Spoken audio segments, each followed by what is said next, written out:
आमदार किशोर जोरगेवार यांच्याकडून डॉक्टर स्नेहा वाघमारे हिचा सत्कार.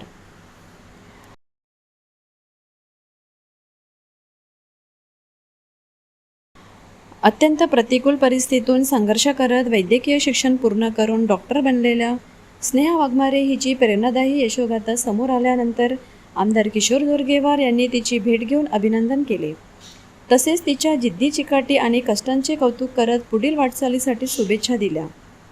गॅस शेगडी दुरुस्तीचे काम करणाऱ्या वडिलांच्या अल्प उत्पन्नावर शिक्षण घेत स्नेहाने डॉक्टर होण्याचे स्वप्न पूर्ण केले. आर्थिक अडचणी आणि विविध संकटावर मात करत तिने मिळवलेले यश हे आजच्या तरुणाईसाठी प्रेरणादायी असल्याचे आमदार जोरगेवार यांनी यावेळी सांगितले. परिस्थिती कितीही कठीण असली तरी मेहनत, जिद्द आणि ध्येयाप्रती असलेली निष्ठा यांच्या जोरावर यश मिळवता येते, हे स्नेहाने सिद्ध करून दाखविले आहे. तिची कामगिरी चंद्रपूर जिल्ह्यासाठी अभिमानाची बाब आहे, असे गौरवोद्गार आमदार किशोर जोरगेवार यांनी काढले.